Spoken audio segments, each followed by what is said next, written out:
ਇਹ ਸ਼ਬਦ ਪਹਿਲੇ ਘਰ ਸੁਰ ਤਾਲ ਦੇ ਅੰਦਰ ਗਾਇਨ ਕੀਤਾ ਹੈ।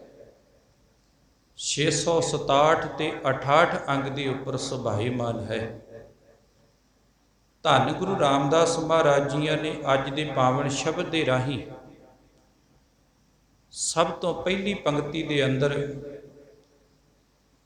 ਜਗਿਆਸੂ ਨੂੰ ਸਮਝਾਇਆ ਕਿ ਗੁਰੂ ਦੇ ਅੱਗੇ ਬੇਨਤੀ ਕੀ ਕਰਨੀ ਹੈ ਤੇ ਗੁਰੂ ਕੋਲੋਂ ਮੰਗਣਾ ਕੀ ਹੈ। ਸਭ ਤੋਂ ਪਹਿਲਾਂ ਗੁਰੂ ਦੇ ਕੋਲੋਂ ਮੰਗਣਾ ਹੈ, ਪਹਿਲਾਂ ਬੇਨਤੀ ਕਰਨੀ ਕਿ ਮਾਲਕ ਮੈਂ ਅਗਿਆਨਤਾ ਕਰਕੇ ਅੰਨਾ ਹਾਂ।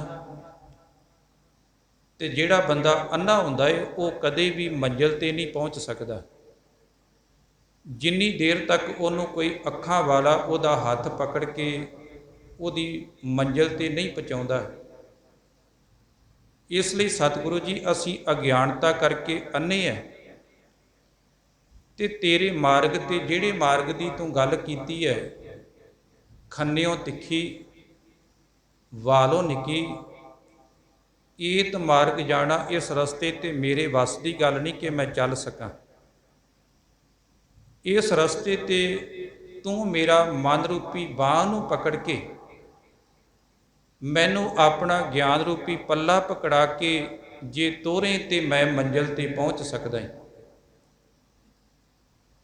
ਦੂਸਰਾ ਰਹਾਉ ਵਾਲੀ ਪੰਕਤੀ ਦੇ ਅੰਦਰ ਸਤਿਗੁਰਾਂ ਨੇ ਗੁਰਸਿੱਖਾਂ ਨੂੰ ਸੰਬੋਧਨ ਕਰਕੇ ਕਿਹਾ ਕਿ ਅਸਲ ਵਿੱਚ ਗੁਰੂ ਦਾ ਸਿੱਖ ਉਹ ਹੈ, ਗੁਰੂ ਦਾ ਮਿੱਤਰ ਉਹ ਹੈ ਜਿਹੜਾ ਗੁਰੂ ਦੀ ਬਣਾਈ ਹੋਈ ਮਰਿਆਦਾ ਤੇ ਚੱਲਦਾ ਹੈ।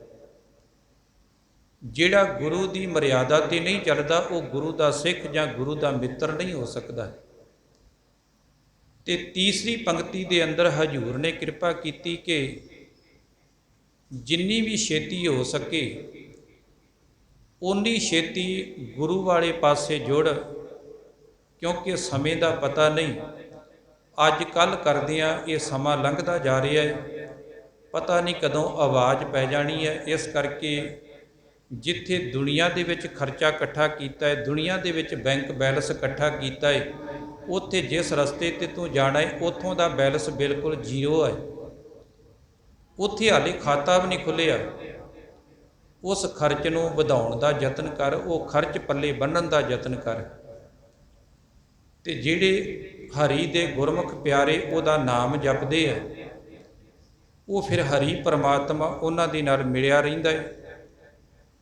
ਤੇ ਜਿਹੜੇ ਉਹਦਾ ਨਾਮ ਜਪਦੇ ਆ ਉਹਨਾਂ ਦੀ ਸਾਰੀਆਂ ਲੋਚਾਂ, ਸਾਰੀਆਂ ਇੱਛਾਵਾਂ ਪੂਰੀਆਂ ਕਰ ਦਿੰਦਾ ਹੈ, ਕਿਉਂਕਿ ਉਹਨਾਂ ਨੇ ਆਪਣਾ ਮਨ ਜਿਹੜਾ ਵਾ ਗੁਰੂ ਦੇ ਚਰਨਾਂ ਦੇ ਵਿੱਚ ਸਮਰਪਿਤ ਕਰ ਦਿੱਤਾ, ਆਪਣਾ ਆਪ ਗੁਰੂ ਦੇ ਅੱਗੇ ਸਮਰਪਿਤ ਕਰ ਦਿੱਤਾ। ਇਹ ਚਾਰ ਪੰਕਤੀਆਂ ਦੇ ਅੰਦਰ ਹਜ਼ੂਰ ਗੁਰੂ ਰਾਮਦਾਸ ਸਾਹਿਬ ਜੀ ਨੇ ਸਮਝਾਉਣ ਦਾ ਯਤਨ ਕੀਤਾ ਹੈ। ਸਭ ਤੋਂ ਪਹਿਲਾਂ ਧਨਾਸਰੀ ਮਹੱਲਾ ਚੌਥਾ, ਹਮ ਅੰਧਲੇ ਅੰਧ ਬਿਖੈ ਬਿਖਰਾਤੇ। ਕੱਲੇ ਅੰਨੇ ਹੀ ਨਹੀਂ ਗਏ, ਸਗੋਂ ਜ਼ਹਿਰ ਰੂਪੀ ਪਦਾਰਥਾਂ ਦੇ ਵਿੱਚ ਵੀ ਲੱਗੇ ਹੋਏ ਹੈ। ਇੱਕ ਤੇ ਬੰਦਾ ਅੰਨਾ ਇਕੱਲਾ ਹੋਵੇ ਨਾ ਤੇ ਉਹ ਸਰ ਜਾਂਦਾ ਹੈ, ਹੋ ਸਕਦਾ ਹੈ ਉਹ ਕਿਸੇ ਨੂੰ ਆਵਾਜ਼ ਦੇਵੇ ਉਹਦਾ ਬਚਾਅ ਹੋ ਜਾਵੇ। ਪਰ ਇੱਕ ਬੰਦਾ ਅੰਨਾ ਹੋਵੇ ਤੇ ਦੂਸਰਾ ਹੱਥ ਵਿੱਚ ਜ਼ਹਿਰ ਫੜਿਆ ਹੋਵੇ, ਫਿਰ ਬਚਣਾ ਬੜਾ ਮੁਸ਼ਕਲ ਹੈ। ਜਿੱਥੇ ਅਸੀਂ ਅਗਿਆਨਤਾ ਕਰਕੇ ਅੰਨੇ ਹੈ, ਅਕਲ ਕੋਈ ਨਹੀਂ, ਸੋਝੀ ਕੋਈ ਨਹੀਂ, ਉੱਥੇ ਵਿਕਾਰਾਂ ਦਾ ਜ਼ਹਿਰ ਵੀ ਨਾਲ ਹੱਥ ਦੇ ਵਿੱਚ ਪਕੜਿਆ ਹੋਇਆ ਹੈ।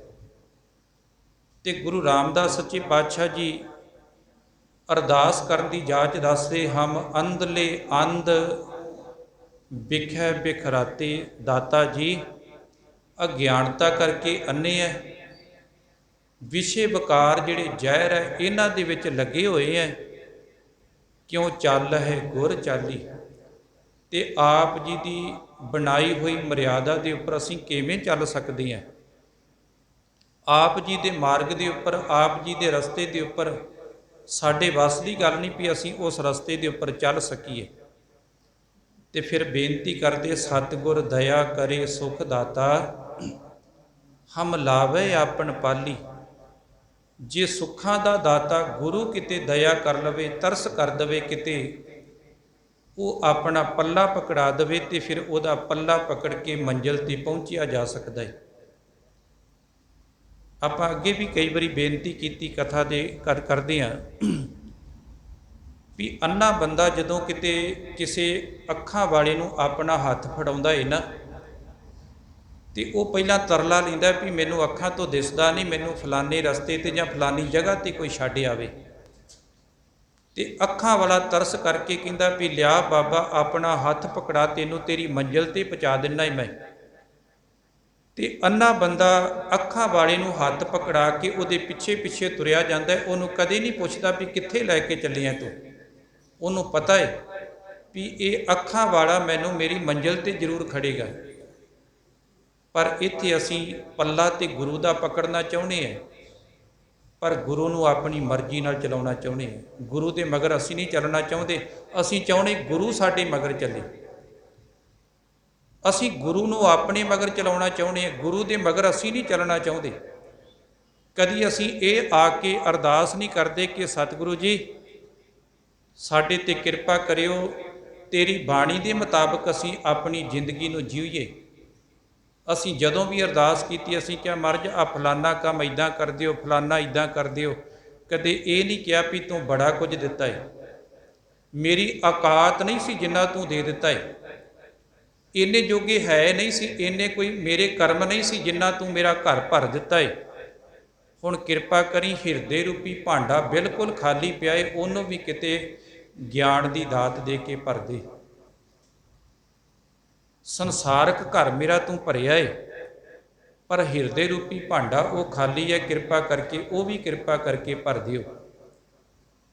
ਤੇ ਗੁਰੂ ਰਾਮਦਾਸ ਸੱਚੇ ਪਾਤਸ਼ਾਹ ਨੇ ਇਹ ਬੇਨਤੀ ਕਰਨ ਦੀ ਜਾਚ ਦੱਸੀ, ਢੰਗ ਦੱਸਿਆ। ਜਦੋਂ ਧੰਨ ਗੁਰੂ ਰਾਮਦਾਸ ਭਾਈ ਜੇਠਾ ਗੋਇੰਦਵਾਲ ਸਾਹਿਬ ਦੀ ਧਰਤੀ ਤੇ ਸੇਵਾ ਕਰਦੇ ਸੀ ਨਾ, ਤੇ ਇੱਕ ਦਿਨ ਗੁਰੂ ਅਮਰਦਾਸ ਮਹਾਰਾਜ ਸੱਚੇ ਪਾਤਸ਼ਾਹ ਨੇ ਪੁੱਛਿਆ ਰਾਮਦਾਸ, ਕਿਉਂਕਿ ਗੁਰੂ ਅਮਰਦਾਸ ਭਾਈ ਜੇਠੇ ਨੂੰ ਰਾਮਦਾਸ ਕਹਿ ਕੇ ਬੁਲਾਉਂਦੇ ਰਹੇ ਆ। ਕਹਿਣ ਲੱਗੇ ਰਾਮਦਾਸ ਗੋਇੰਦਵਾਲ ਸਾਹਿਬ ਕੀ ਲੈਣ ਵਾਸਤੇ ਆਇਆ ਸੀ? ਕਹਿਣ ਲੱਗੇ ਮਹਾਰਾਜ ਛੋਟੇ ਹੁੰਦਿਆਂ ਮਾਂ-ਬਾਪ ਚੜ੍ਹਾਈ ਕਰ ਗਿਆ ਸੀ ਤੇ ਗੋਇੰਦਵਾਲ ਸਾਹਿਬ ਆ ਕੇ ਮਾਂ-ਬਾਪ ਮਿਲ ਗਿਆ ਹੈ। ਜਿਹੜਾ ਮਾਂ-ਬਾਪ ਦੇ ਪਿਆਰ ਤੋਂ ਵਾਂਝਾ ਰਹਿ ਗਿਆ ਸੀ ਬਚਪਨ ਦੇ ਵਿੱਚ, ਉਹ ਪਿਆਰ ਜਿਹੜਾ ਵਾ ਗੋਇੰਦਵਾਲ ਸਾਹਿਬ ਦੀ ਧਰਤੀ ਤੇ ਆ ਕੇ ਮਿਲਿਆ ਹੈ ਤੁਹਾਡੇ ਪਾਸੋਂ। ਤੇ ਗੁਰੂ ਰਾਮਦਾਸ ਸੱਚੇ ਪਾਤਸ਼ਾਹ ਨੂੰ, ਭਾਈ ਰਾਮਦਾਸ ਨੂੰ ਗੁਰੂ ਅਮਰਦਾਸ ਸੱਚੇ ਪਾਤਸ਼ਾਹ ਕਹਿਣ ਲੱਗੇ ਰਾਮਦਾਸ ਹੁਣ ਮਾਂ-ਬਾਪ ਦਾ ਪਿਆਰ ਤੇ ਮਿਲ ਗਿਆ ਏ, ਹੋਰ ਕੀ ਚਾਹੀਦਾ ਹੈ?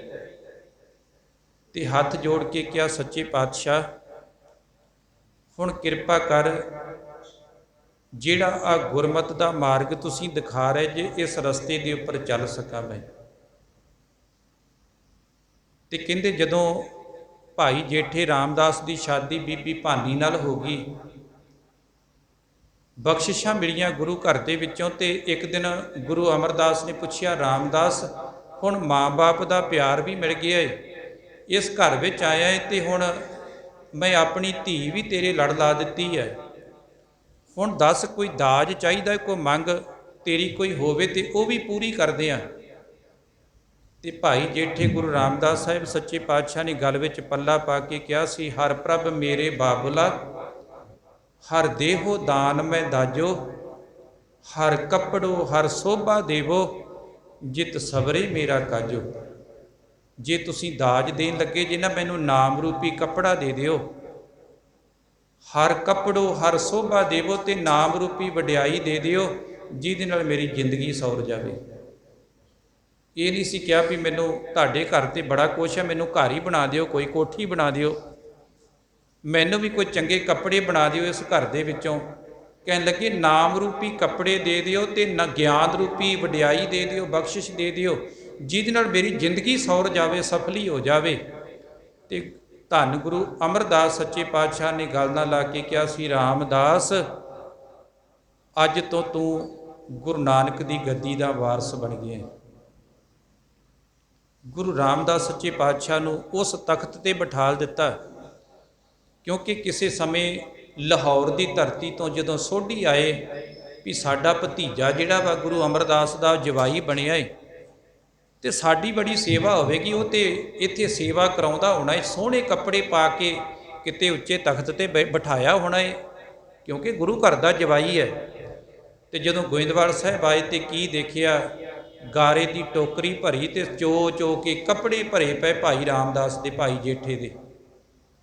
ਤੇ ਜਦੋਂ ਭਾਈ ਜੇਠੇ ਨੇ, ਰਾਮਦਾਸ ਨੇ ਵੀ ਪਛਾਣ ਲਿਆ ਵੀ ਚਾਚੇ ਤਾਏ ਲਾਹੌਰ ਤੋਂ ਆਏ ਐ, ਟੋਕਰਾ ਰੱਖ ਕੇ ਨਮਸਕਾਰ ਕੀਤੀ, ਫਤਿਹ ਉਹਨਾਂ ਦੇ ਨਾਲ ਜਦੋਂ ਸਾਂਝ ਪਾਈ ਤੇ ਕਹਿਣ ਲੱਗੇ ਵੀ ਉਹ ਜਿਹੜਾ ਚਾਚਾ ਸੀ ਨਾ, ਜਿਹੜਾ ਲਾਹੌਰ ਤੋਂ ਆਇਆ ਸੀ, ਉਹਨੇ ਅੱਖਾਂ ਲਾਲ ਕਰਕੇ ਕਹਿੰਦਾ ਵੀ ਪਹਿਲਾਂ ਤੂੰ ਮਾਂ ਲੈ ਲਈ, ਫਿਰ ਪਿਓ ਲੈ ਲਿਆ, ਹੁਣ ਇੱਥੇ ਆ ਕੇ ਸਾਡਾ ਸੋਢੀਆਂ ਦਾ ਨੱਕ ਕਟਾ ਕੇ ਰੱਖ ਦਿੱਤਾ ਏ ਤੂੰ।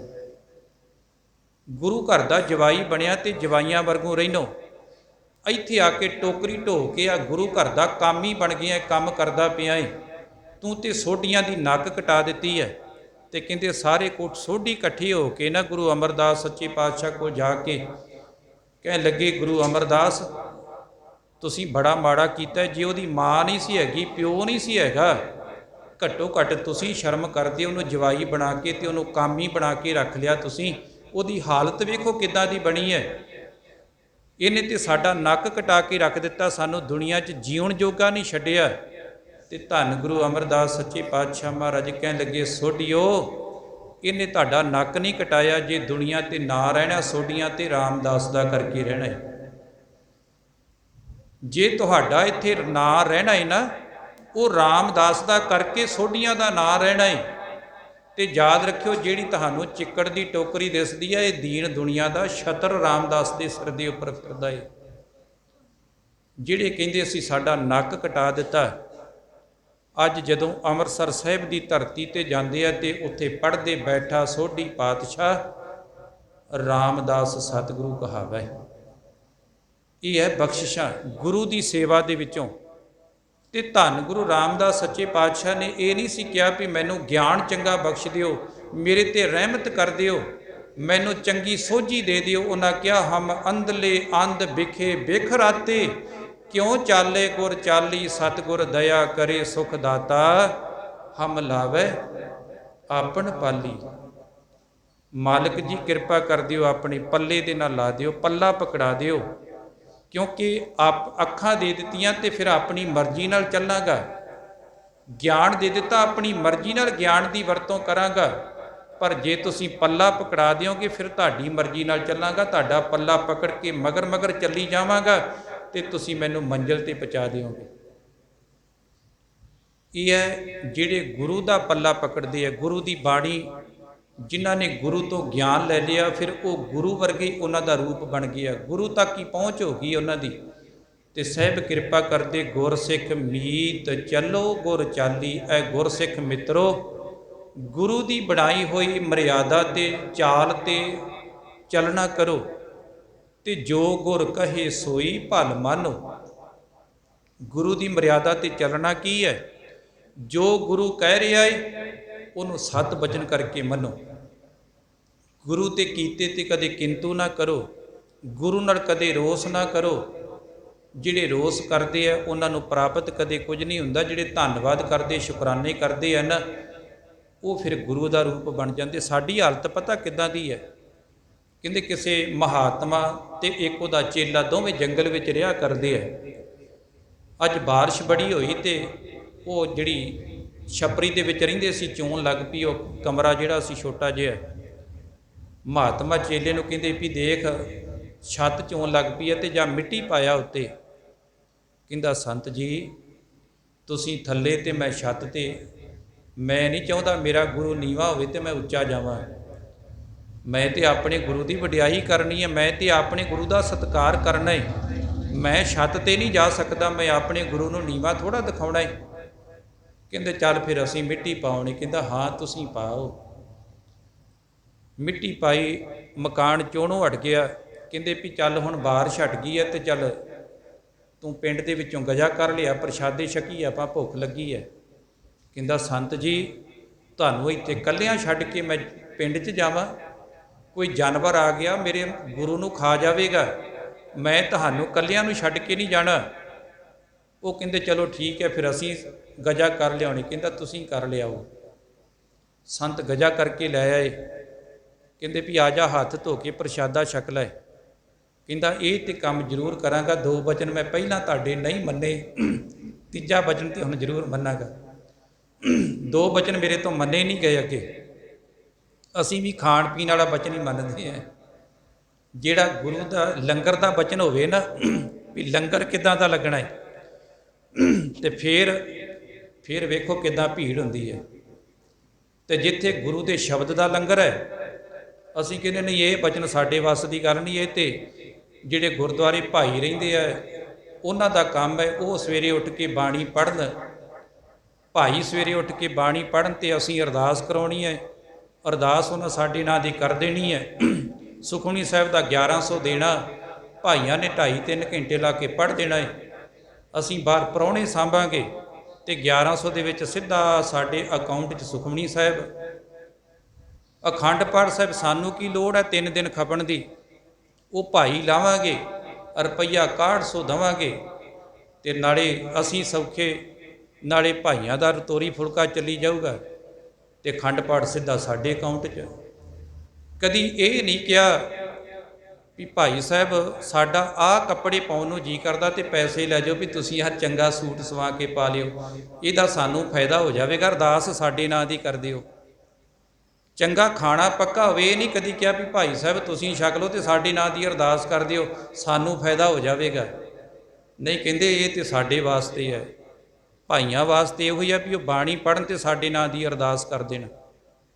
ਪਰ ਧੰਨ ਗੁਰੂ ਗ੍ਰੰਥ ਸਾਹਿਬ ਮਹਾਰਾਜ ਨੂੰ ਪੁੱਛ ਕੇ ਦੇਖੀਏ, ਸਤਿਗੁਰ ਪਾਤਸ਼ਾਹ ਕਹਿੰਦੇ ਸੇਵਕ ਸਿੱਖ ਪੂਜਣ ਸਭ ਆਵੇ, ਸਭ ਗਾਵੇ ਹਰ ਹਰ ਊਤਮ ਬਾਣੀ, ਗਾਵਿਆ ਸੁਣਿਆ ਤਿਨਕਾ ਹਰ ਥਾਈ ਪਾਵੇ, ਜਿਨ ਸਤਿਗੁਰ ਕੀ ਆਗਿਆ ਸਤ ਸਤ ਕਰ ਮਾਨੀ। ਸਤਿਗੁਰ ਨੂੰ ਸਭ ਕੋ ਵੇਖਦਾ ਜੇਤਾ ਜਗਤ ਸੰਸਾਰ, ਡਿਠੈ ਮੁਕਤ ਨਾ ਹੋਵੇ ਜਿਚਰ ਸ਼ਬਦ ਨਾ ਕਰੇ ਵਿਚਾਰ। ਕੱਲਾ ਵੇਖਣ ਦੇ ਨਾਲ ਨਹੀਂ, ਕੱਲੀ ਭੇਟਾ ਦੇਣ ਦੇ ਨਾਲ ਨਹੀਂ ਗੱਲ ਬਣਨੀ, ਇਹ ਪੜ੍ਹਨਾ ਪੈਣਾ ਹੈ।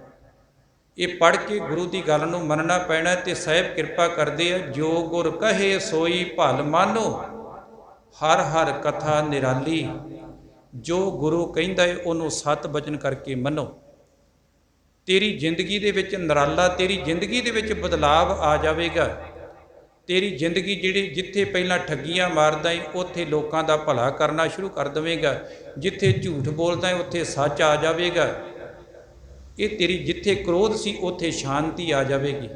ਤੇਰੀ ਜ਼ਿੰਦਗੀ ਦੇ ਵਿੱਚ ਨਿਰਾਲਾਪਣ ਆ ਜਾਵੇਗਾ ਜਦੋਂ ਗੁਰੂ ਦੀ ਵਿਚਾਰ ਕਰੇਗਾ, ਗੁਰੂ ਦੀ ਬਾਣੀ ਦੀ ਵਿਚਾਰ ਨਾਲ ਜੁੜੇਗਾ। ਰਹਾਓ ਹਰ ਕੇ ਸੰਤ ਸੁਣੋ ਜਨ ਭਾਈ, ਗੁਰ ਸੇਵਿਓ ਬੇਗ ਬਿਗਾਲੀ। ਬੇਗ ਦਾ ਅਰਥ ਹੁੰਦਾ ਛੇਤੀ ਤੇ ਬੇਗਾਲੀ ਦਾ ਅਰਥ ਹੁੰਦਾ ਛੇਤੀ ਤੋਂ ਛੇਤੀ। ਹਰ ਕੇ ਸੰਤ ਸੁਣੋ ਜਨ ਭਾਈ, ਐ ਹਰੀ ਦੇ ਸਤ ਸੰਗੀ ਜਨੋ, ਐ ਭਰਾਓ। ਸਤਿਗੁਰੂ ਗੁਰੂ ਰਾਮਦਾਸ ਸਾਹਿਬ ਕਹਿੰਦੇ ਸਾਡੀ ਗੱਲ ਨੂੰ ਧਿਆਨ ਨਾਲ ਸੁਣੋ। ਗੁਰ ਸੇਵਿਓ ਬੇਗ ਬਿਗਾਲੀ। ਗੁਰੂ ਸੇਵ ਦਾ ਅਰਥ ਹੈ ਗੁਰੂ ਨੂੰ ਆਰਾਧਨਾ, ਗੁਰੂ ਦਾ ਜਾਪ ਕਰਨਾ, ਗੁਰੂ ਦੇ ਗੁਣਾਂ ਨੂੰ ਬਾਰ-ਬਾਰ ਚੇਤੇ ਦੇ ਵਿੱਚ ਕਰਨਾ, ਗੁਰੂ ਦੇ ਗੁਣਾਂ ਨੂੰ ਛੇਤੀ ਤੋਂ ਛੇਤੀ ਯਾਦ ਕਰੋ, ਗੁਰੂ ਦੀ ਬਾਣੀ ਨੂੰ ਛੇਤੀ ਤੋਂ ਛੇਤੀ ਪੜ੍ਹੋ, ਗੁਰੂ ਦੀ ਬਾਣੀ ਨੂੰ ਆਪਣੀ ਜ਼ਿੰਦਗੀ ਦਾ ਛੇਤੀ ਤੋਂ ਛੇਤੀ ਆਧਾਰ ਬਣਾਓ। ਸਤਿਗੁਰ ਸੇਵ ਖਰਚ ਹਰ ਵਾਧੋ। ਕਿਉਂਕਿ ਜਦੋਂ ਗੁਰੂ ਦੀ ਆਰਾਧਨਾ ਕਰਕੇ, ਗੁਰੂ ਦੀ ਬਾਣੀ ਪੜ੍ਹ ਕੇ, ਗੁਰੂ ਦਾ ਸਿਮਰਨ ਕਰਕੇ ਜਦੋਂ ਉਹਨਾਂ ਚੰਗੇ ਗੁਣਾਂ ਨੂੰ ਆਪਣੀ ਜ਼ਿੰਦਗੀ ਵਿੱਚ ਤੁਸੀਂ ਇਕੱਠਿਆਂ ਕਰੋਗੇ, ਇਹ ਮੰਨੋ ਕਿ ਤੁਹਾਡਾ ਦਰਗਾਹ ਦਾ ਖਰਚ ਜਿਹੜਾ ਪੱਲੇ ਵੱਜ ਗਿਆ।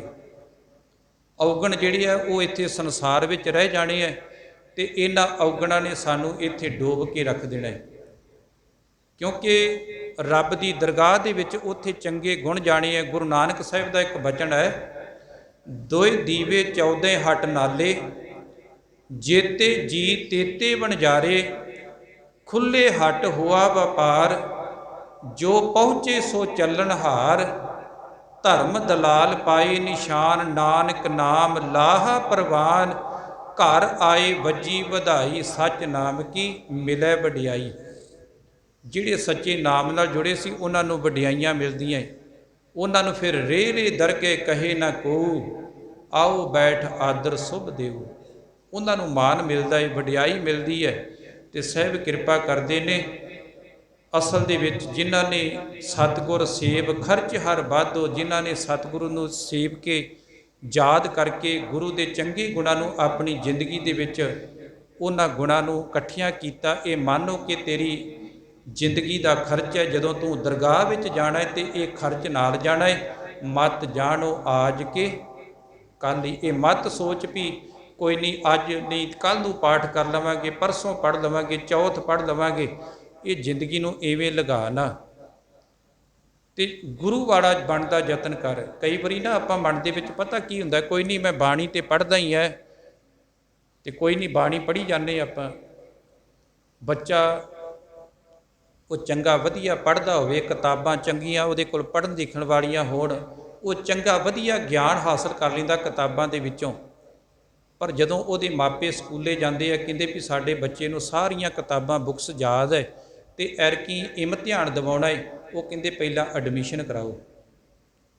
ਉੱਦਾਂ ਤਾਂ ਨਹੀਂ ਪੇਪਰ ਦਿਵਾਉਂਦੇ ਉਹ ਕਹਿੰਦੇ ਠੀਕ ਹੈ ਬੱਚਾ ਤੁਹਾਡਾ ਹੁਸ਼ਿਆਰ ਹੈ, ਇਹ 'ਚ ਕੋਈ ਸ਼ੱਕ ਨਹੀਂ, ਵਧੇ ਪੜ੍ਹਿਆ ਹੈ, ਉਹ ਟੈਸਟ ਲੈਂਦੇ ਪਾਸ ਵੀ ਹੁੰਦਾ ਹੈ। ਉਹ ਕਹਿੰਦੇ ਸਾਡਾ ਅਸੂਲ ਹੈ ਇਹਦਾ ਪਹਿਲਾਂ ਇੱਥੇ ਐਡਮਿਸ਼ਨ ਕਰਨੀ ਪੈਣੀ ਹੈ। ਬਾਣੀ ਪੜ੍ਹਦੇ ਆ ਤੁਸੀਂ, ਚੰਗੀ ਗੱਲ ਹੈ, ਰਹਿਤ ਰੱਖਦੇ ਆ, ਚੰਗੀ ਗੱਲ ਹੈ, ਪਰ ਅੰਮ੍ਰਿਤ ਛਕ ਕੇ ਗੁਰੂ ਘਰ ਐਡਮਿਸ਼ਨ ਲੈਣੀ ਵੀ ਜ਼ਰੂਰੀ ਹੈ। ਗੁਰੂ ਵਾਲੇ ਬਣਨਾ ਵੀ ਸਾਡੇ ਵਾਸਤੇ ਲਾਜ਼ਮੀ ਹੈ। ਗੁਰੂ ਘਰ ਦੇ ਫੇਰ ਹੀ ਅਸੀਂ ਬਣਾਂਗੇ ਜਦੋਂ ਗੁਰੂ ਦਾ ਗਲ ਵਿੱਚ ਉਹ ਪਟਾ ਪੈ ਜਾਵੇਗਾ ਵੀ ਮੈਂ ਗੁਰੂ ਦਾ ਸਿੱਖ ਹਾਂ। ਸਤਿਗੁਰ ਪਾਤਸ਼ਾਹ ਜੀ ਕਿਰਪਾ ਕਰਦੇ ਆ ਕਿ ਮਤ ਜਾਣੋ ਆਜ ਕੇ ਕੱਲ੍ਹ ਹੀ। ਮਤ ਸੋਚ ਅੱਜ ਕਰ ਲਵਾਂਗੇ, ਕੱਲ੍ਹ ਕਰ ਲਵਾਂਗੇ, ਕਿਉਂਕਿ ਇਹ ਖਰਚਾ ਸੁਖਮਨੀ ਸਾਹਿਬ ਦੇ ਅੰਦਰ ਆਪਾਂ ਰੋਜ਼ਾਨਾ ਪੜ੍ਹਦੇ ਹਾਂ। ਜਹ ਮਾਤ ਪਿਤਾ ਸੁਤ ਮੀਤ ਨਾ ਭਾਈ, ਮਨ ਊਹਾ ਨਾਮ ਤੇਰੇ ਸੰਗ ਸਹਾਈ।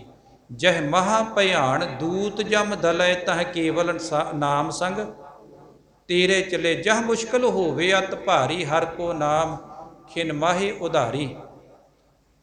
ਸਤਿਗੁਰ ਪਾਤਸ਼ਾਹ ਨੇ ਉਹ ਸਾਰੀ ਪੰਕਤੀ ਨਾਮ ਦੇ ਬਾਰੇ ਕਹੀ ਹੈ ਵੀ ਜਿੱਥੇ ਮਹਾ ਭਿਆਨਕ ਦੂਤ ਜਮ ਦਲੇ, ਜਿੱਥੇ ਮਹਾ ਭਿਆਨਕ ਹਨੇਰਾ ਏ, ਉੱਥੇ ਪ੍ਰਮਾਤਮਾ ਦੇ ਨਾਮ ਨੇ ਉਜਾਲਾ ਕਰਨਾ ਹੈ। ਪਰ ਅਸੀਂ ਤੇ ਸੋਚਿਆ ਵੀ ਕੋਈ ਨਹੀਂ, ਮੜੀਆਂ ਦੇ ਵਿੱਚ ਜਦੋਂ ਉਹ ਫੁੱਲ ਚੁਗਣੇ ਆ ਨਾ, ਉਹਨਾਂ ਨੇ ਅੰਗੀਠੇ ਦੀ ਸੰਭਾਲ ਕਰਨੀ ਹੈ। 4 ਕਿੱਲੀਆਂ ਗੜਤੀਆਂ, ਉੱਤੇ ਕੱਪੜਾ ਬੰਨ੍ਹ ਦਿੱਤਾ, ਵਿੱਚ ਦੀਵਾ ਜਗਾ ਦਿੱਤਾ। ਤੇ ਉਹ ਜਦੋਂ ਪੁੱਛੀਦਾ ਹੈ ਨਾ, ਉਹ ਕਹਿੰਦੇ ਵੀ ਇਹ ਉਹਦੇ ਰਸਤੇ 'ਚ ਰੋਸ਼ਨੀ ਕਰਨੀ ਹੈ ਦੀਵੇ ਨੇ। ਆ 4 ਕਿੱਲੀਆਂ ਗੱਡ ਕੇ, ਹੁਣ ਤੇ ਸ਼ਾਇਦ ਘਟ ਗਏ ਆ ਲੋਕ, ਪਹਿਲਾਂ ਉਹ 4 ਕਿੱਲੀਆਂ ਗੱਡ ਕੇ ਤੇ ਉੱਤੇ ਕੱਪੜਾ ਬੰਨਿਆ ਕਰਦੇ ਸੀ। ਤੇ ਜੇ ਪੁੱਛਣਾ ਵੀ ਇਹ ਕੀ, ਕਹਿੰਦੇ ਮੁਰਦੇ ਨੂੰ ਛਾਂ ਕੀਤੀ ਹੈ। ਤੇ ਸਤਿਗੁਰ ਪਾਤਸ਼ਾਹ ਕਹਿੰਦੇ ਜਹਾਂ ਮਹਾ ਭਿਆਨ, ਜਿੱਥੇ ਮਹਾ ਭਿਆਨਕ ਜਿਹੜੀ ਅੱਗ ਹੈ, ਉੱਥੇ ਕੇਵਲ ਪਰਮਾਤਮਾ ਦੇ ਨਾਮ ਨੇ ਜਿਹੜੀ ਹੈ ਉਹ ਠੰਡ ਵਰਤਾਉਣੀ ਹੈ, ਸ਼ਾਂਤੀ ਕਰਨੀ ਹੈ। ਇਹ ਜਿਹੜੀ ਬੰਨੀ ਹੋਈ ਮੜੀਆਂ ਦੇ ਵਿੱਚ ਕੱਪੜਾ ਜਿਹੜਾ, ਉਹਨੇ ਨਹੀਂ ਛਾਂ ਕਰਨੀ। ਜਿਹ ਪੈਂਡੇ ਮਹ ਅੰਧ ਗੁਬਾਰਾ, ਹਰ ਕਾ ਨਾਮ ਸੰਗ ਉਜਿਆਰਾ। ਜਹਾਂ ਪੰਥ ਤੇਰਾ ਕੋ ਨਾਸੀ ਆਨੂ, ਹਰ ਕਾ ਨਾਮ ਤਹਿ ਨਾਲ ਪਛਾਨੂ। ਜਹ ਮਹਾ ਭਿਆਨ ਤਪਤ ਬਹੁ ਕਾਮ, ਤਾਂ ਹਰ ਕੇ ਨਾਮ ਕੀ ਤੁਮ ਉੱਪਰ ਸ਼ਾਮ। ਤੇ ਨਾਮ ਤੇ ਤਾਂ ਹੀ ਛਾਂ ਕਰੂ ਜੇ ਨਾਮ ਜਪਿਆ ਹੋਊਗਾ। ਤੇ ਜੇ ਕਿਹਾ ਵੀ ਨਾਮ ਭਾਈ ਜਪ ਲੈਣਾ, ਇਹ ਨਹੀਂ ਗੱਲ ਬਣਨੀ। ਜਪਣਾ ਪੈਣਾ ਹੈ ਆਪ ਨੂੰ, ਸਵੇਰੇ ਆਪ ਨੂੰ ਉੱਠਣਾ ਪੈਣਾ ਹੈ, ਆਪ ਬਾਣੀ ਪੜ੍ਹਨੀ ਪੈਣੀ ਹੈ। ਜਿਵੇਂ ਸਾਨੂੰ ਰੋਟੀ ਦਾ ਫਿਕਰ ਹੈ ਨਾ ਵੀ ਆ ਭੁੱਖ ਲੱਗੀ ਹੈ ਤੇ ਹੁਣ ਖਾਣੀ ਹੈ, ਇਸੇ ਤਰ੍ਹਾਂ ਜਿਸ ਦਿਨ ਸਾਨੂੰ ਨਿਤਨੇਮ ਦੀ ਭੁੱਖ ਹੋਵੇਗੀ, ਬਾਣੀ ਦੀ ਭੁੱਖ ਹੋਵੇਗੀ, ਤੇ ਗੁਰੂ ਨਾਨਕ ਸਾਹਿਬ ਕਹਿੰਦੇ ਮੈਂ ਤੇਰੇ ਨਾਲ ਵਾਅਦਾ ਕਰਦਾ, ਜਿਸ ਦਿਨ ਤੈਨੂੰ ਸੱਚੀ ਸੱਚੇ ਨਾਮ ਦੀ ਭੁੱਖ ਲੱਗਣੀ ਸ਼ੁਰੂ ਹੋ ਗਈ ਨਾ, ਸਾਚੇ ਨਾਮ ਕੀ ਲਾਗੇ ਭੂਖ, ਉਤ ਭੂਖੈ ਖਾਏ ਚੱਲੀਐ, ਫਿਰ ਦੁੱਖ ਜਿਹੜੇ ਉਹਨਾਂ ਤੋਂ ਛੁਟਕਾਰਾ ਮਿਲ ਜਾਣਾ ਹੈ। ਸਤਿਗੁਰੂ ਪਾਤਸ਼ਾਹ ਜੀ ਕਿਰਪਾ ਕਰਦੇ ਨੇ, ਹਰ ਕੇ ਸੰਤ ਜਪੋ ਹਰ ਜਪਣਾ, ਹਰ ਸੰਤ ਚੱਲੇ ਹਰ ਨਾਲੀ। ਐ ਹਰੀ ਦੇ ਸਤ ਸੰਗੀ ਜਣੋ, ਹਰੀ ਦਾ ਨਾਮ ਜਪਣਾ ਕਰੋ। ਤੇ ਜਿਹੜੇ ਹਰੀ ਦਾ ਨਾਮ ਜਪਦੇ ਆ, ਫਿਰ ਉਹ ਹਰੀ ਉਹਨਾਂ ਦੇ ਨਾਲ ਚੱਲਦਾ ਏ। ਜਿਨ ਹਰ ਜਪਿਆ ਸੇ ਹਰ ਹੋਏ, ਹਰ ਮਿਲਿਆ ਕੇਲ ਕਿਲਾਲੀ। ਜਿਨ੍ਹਾਂ ਨੇ ਹਰੀ ਪ੍ਰਮਾਤਮਾ ਦਾ ਨਾਮ ਜਪਿਆ, ਉਹ ਹਰੀ ਪ੍ਰਮਾਤਮਾ ਵਰਗੇ ਹੀ ਹੋ ਗਏ। ਰਾਮ ਕਬੀਰਾ ਏਕ ਭਏ ਹੈ, ਕੋਏ ਨਾ ਸਕੇ ਪਛਾਨੀ। ਉਹ ਹਰੀ ਦੇ ਵਰਗੇ ਹੀ ਬਣ ਗਏ। ਤੇ ਉਹ ਕੇਲ ਕਰਨ ਵਾਲਾ, ਨਵੇਂ ਨਵੇਂ ਕੌਤਕ ਕਰਨ ਵਾਲਾ ਪਰਮਾਤਮਾ ਉਹਨਾਂ ਨੂੰ ਮਿਲ ਪਿਆ। ਹਰ ਹਰ ਜਪਣ ਜਪ ਲੋਚ ਲੁਚਾਨੀ, ਹਰ ਕਿਰਪਾ ਕਰ ਬਨਵਾਲੀ। ਇਹ ਸੰਸਾਰ ਰੂਪੀ ਬਨ ਦੇ ਮਾਲਕ ਪਰਮਾਤਮਾ, ਕਿਰਪਾ ਕਰੋ ਸਾਡੀ ਨਾਮ ਜਪਣ ਵਾਲੀ ਜਿਹੜੀ ਲੋਚ ਹੈ, ਇੱਛਾ ਹੈ, ਇਹ ਪੂਰੀ ਕਰ ਦਿਓ। ਤੇ ਜਨ ਨਾਨਕ ਸਾਹਿਬ ਜੀ ਕਿਰਪਾ ਕਰਦੇ, ਜਿਨ੍ਹਾਂ ਦੀ ਲੋਚ ਪੂਰੀ ਹੋ ਗਈ ਨਾਮ ਜਪਣ ਵਾਲੀ। ਜਨ ਨਾਨਕ ਸੰਗਤ ਸਾਧ ਹਰ ਮੇਲੋ, ਕਿਰਪਾ ਕਰਕੇ ਆਪਣੀ ਸਤ ਸੰਗੀਆਂ ਦੀ ਸੰਗਤ ਦੇ ਨਾਲ ਮਿਲਾਉਣਾ ਕਰੋ। ਹਮ ਸਾਧ ਜਨਾ ਪੱਗ ਰਾਲੀ, ਤੇ ਤੇਰੀ ਸੰਗਤ ਦੇ ਵਿੱਚ ਆ ਕੇ ਉਹਨਾਂ ਦੀ ਚਰਨ ਧੂੜੀ ਦੇ ਵਿੱਚ ਆਪਣੇ ਆਪ ਨੂੰ ਰਲਾ ਦੇਵਾਂ, ਭਾਵ ਆਪਣੇ ਮਨ ਨੂੰ ਜਿਹੜਾ ਨੀਵਾਂ ਕਰ ਲਵਾਂ। ਆਪਣਾ ਮਨ ਜਿਹੜਾ ਵਾ ਉਹਨਾਂ ਗੁਰਸਿੱਖਾਂ ਦੇ ਚਰਨਾਂ ਦੇ ਅੱਗੇ ਮੈਂ ਜਿਹੜਾ ਰੱਖ ਦੇਵਾਂ, ਤਾਂ ਕਿ ਮੇਰਾ ਮਨ ਜਿਹੜਾ ਉਹ ਨੀਵਾਂ ਹੋ ਜਾਵੇ। ਅਰਦਾਸ ਵਿੱਚ ਰੋਜ਼ਾਨਾ ਪੜ੍ਹਦੇ ਸਿੱਖਾਂ ਦਾ ਮਨ ਨੀਵਾਂ ਤੇ ਮਤ, ਪਰ ਮਨ ਬੜੀਆਂ ਉਡਾਰੀਆਂ ਮਾਰਦਾ, ਨੀਵਾਂ ਨਹੀਂ ਹੁੰਦਾ ਇਹ। ਜਿਸ ਦਿਨ ਮਨ ਨੀਵਾਂ ਹੋ ਗਿਆ ਨਾ, ਬਸ ਉਸੇ ਦਿਨ ਹੀ ਗੱਲ ਬਣ ਜਾਣੀ ਹੈ। ਮਨ ਨੂੰ ਨੀਵਾਂ ਕਰਨਾ ਹੈ। ਮਨ ਨੂੰ ਨੀਵਾਂ ਕਰਨ ਵਾਸਤੇ ਬਾਣੀ ਪੜ੍ਹਨੀ ਹੈ।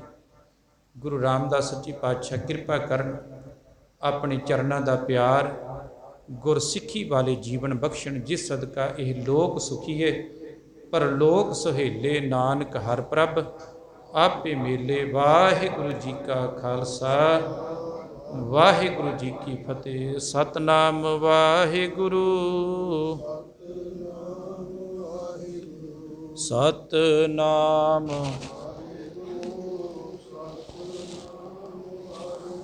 ਸਤਨਾਮ ਵਾਹਿਗੁਰੂ।